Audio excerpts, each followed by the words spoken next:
Trick or treat.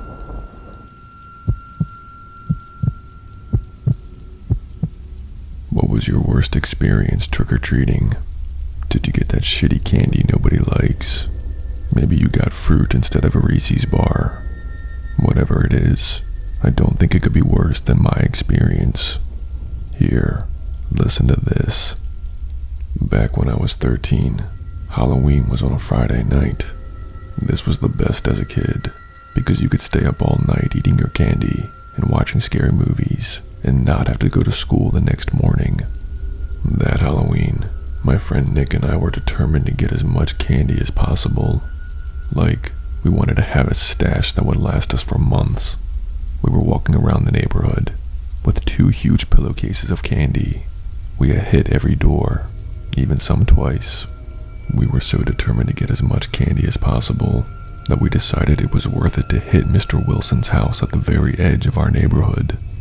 Now just some quick background info on Mr. Wilson. He was that old man who children did not like. He always yelled at us for being too close to his lawn. He did not have a wife or any animals, and lived completely alone. I would always feel bad for him if he wasn't such a dick. Anyway, because we wanted so much candy, we said we should risk it and go trick-or-treating at his house, just to see if he would give us any candy. When we got to his house at the very end of the street, the house was completely dark. There was a jack-o'-lantern lit on his front porch, but that was the only thing that indicated that he had decorated for the holiday. Nick and I went up to his front door, determined to get candy. We rang the doorbell. At first, we did not think he was going to answer, but then we heard approaching footsteps. The front door opened, and Mr. Wilson, with his hunchback and wrinkly skin, stood there before us. Nick and I said trick or treat. I thought he was going to yell at us or attack us, but instead, he smiled and said, "Come on in, and I'll grab us some candy."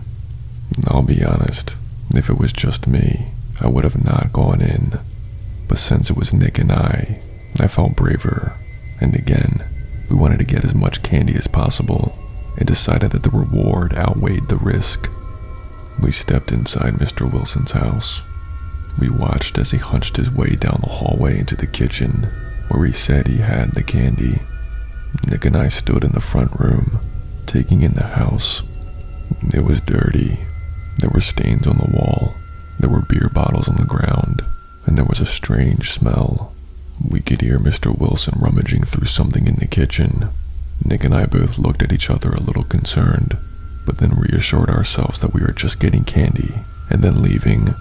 I was just noticing how dirty Mr. Wilson's banister was when I saw something at the very top of the steps. It was a little girl who couldn't be over the age of 9. She was wearing a bright pink princess outfit. At first I thought it was Mr. Wilson's daughter, which I did not know he had any children, and how cute she was, when I noticed her mouth was covered by duct tape. When me and the little girl locked eyes, her eyes were pleading, like she was begging me for help. And I was about to walk upstairs to help, when a little boy appeared behind the pink princess. He was dressed as a Pokemon, looked to be around the same age as the girl, and his mouth was also duct taped shut. I pointed this out to Nick, who looked up at the kids and awestruck. That's when we noticed their hands were tied with rope at the top of the stairs, so they could barely move. A wave of anguish flooded through me. I had come to the realization that we had walked into a very dangerous situation. Before I could even process the entire situation, Mr. Wilson was walking towards us with a knife in his hands. Nick and I bolted out of the house, screaming for help. It was pretty late at this point, and we didn't see any other trick-or-treaters around. We sprinted to the house directly across the street from Mr. Wilson's, still screaming, and banged on the door. A husband and wife answered the door, and we frantically explained what was happening at Mr. Wilson's, telling them to call the police now. They brought us inside for safety. I remember while the husband was calling the police, I looked out their front window, and Mr. Wilson stood at his front door, staring over at us with this empty expression. A horde of police arrived in no less than 10 minutes.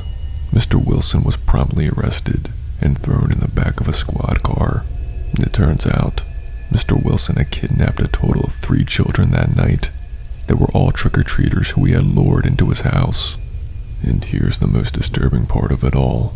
They found a passport under a different name, and he was planning on smuggling these children out of the country to only God knows where. The neighborhood regarded Nick and I as local heroes for being the ones to get the attention of adults and have Mr. Wilson arrested before he could commit his evil.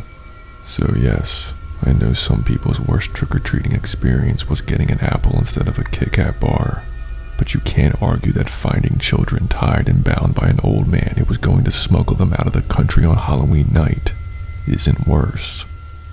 Trick or treat.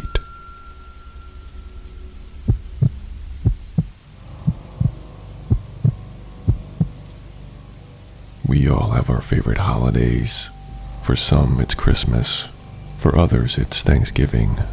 For me, it was Halloween. And was being the key word. Here's why it's not anymore. Back in 2019, I was finally financially ready to buy my own home. I was 27 years old at the time and was able to purchase a single-family property in the suburbs of Pennsylvania. At the time, I was single and living alone, but that didn't bother me. I thoroughly enjoyed my independence. It was Halloween night, my first Halloween in the new house. I had decorated it from top to bottom with lights, spiderwebs, gravestones, fog machines, and anything you could think of. The kids of the neighborhood loved my decorations. They came in flocks to trick or treat. Even their parents would come up to the porch and say what a great job I did. Anyway, I was sitting on my front porch, drinking hot apple cider. It was almost 10 p.m., and the trick-or-treaters had died down significantly. I was about to call it a night when I saw someone dressed in a scarecrow costume standing at the edge of my driveway. They had on makeup, hay, and even overalls, and looked like a very good scarecrow. They were standing there, staring directly at me and my house. I called out if he wanted any candy, because I was about to head in. The scarecrow did not respond. I waved my hands at them again, and asked if they wanted any candy before I locked up for the night. Still no answer from the scarecrow. At this point, I thought maybe this was some drunk teenager or someone strung out on drugs, and finally told them to leave and get off my property. The scarecrow tilted their head and walked away into the night. Later that same night, I locked up my house, ate the leftover Halloween candy, and put on a horror movie. It was past midnight when, from my living room where I was watching my movie, I could see my backyard floodlights going on and off. At first, this was not a concern. There's always small animals running around back there. But when the floodlights did not stop going off about 10 minutes after I noticed, that's when the situation changed. I got up, went to my kitchen back door, opened it, and looked out into my backyard. It was empty. No animals or anything in sight. I was about to chalk it up to faulty wiring when, in the back of my yard, my shed door was wide open. Now, I'm a man who is meticulous when it comes to locking up for the night. I would have never left my shed door open like this. In fact, I wasn't in it all week. I walked slowly towards the shed, wondering how on earth it had gotten opened, when the floodlights behind me shut off and I was immersed in total darkness. Not worried, because I was totally logical about the situation, thinking it could have been a gust of wind that had opened the door. I pulled out my lighter and stepped inside. I flicked it on. Everything seemed normal. The lawnmower was there. My toolkit on the shelf was there. Nothing was out of the ordinary. I did the mental checklist and was about to leave when I heard laughter. I held my lighter higher, praying that what I heard was just the wind blowing in the trees and not human laughter, because that had to be impossible since I was alone. But the impossible became possible. In the back corner, by the rakes, crouched down and still laughing, was that scarecrow. When the light hit his face, I could see his face paint was smeared, and he had this bizarre smile. I barely had time to process this when he stretched out his arms and charged at me. When I dropped my lighter, the Scarecrow man slammed into me, and we started fighting right there on my shed floor. We were painfully rolling into other things in the shed because of how dark it was. I was trying to defend myself the best I could, while he kept laughing in this maniac way. I was fearing for my life when, suddenly, the Scarecrow stopped, got up from the fight, ran out of the shed, and into the night, still laughing. A little bruised, but okay. I did not end up calling the police. I honestly didn't feel like going through the headache of getting them involved. Instead, I double made sure my whole house was secured and locked. I stayed up on my couch, looking out the window, until I was finally too exhausted and fell asleep. My dream was hellishly real. It was of that Scarecrow standing directly over me while I slept, laughing and staring into my soul.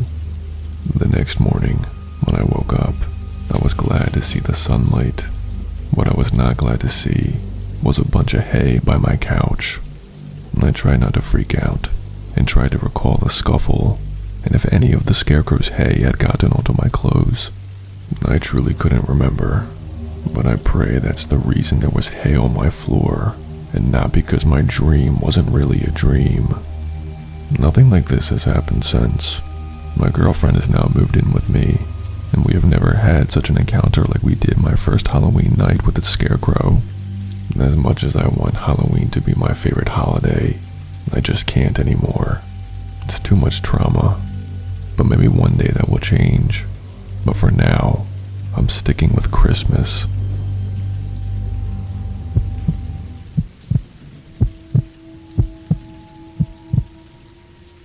Halloween night is supposed to be filled with candy, trick-or-treating, and spooky good times. However, this story you're about to hear is the complete opposite of all that. Listen to this. When I was 11 years old, me and my good friend Emily were trick-or-treating.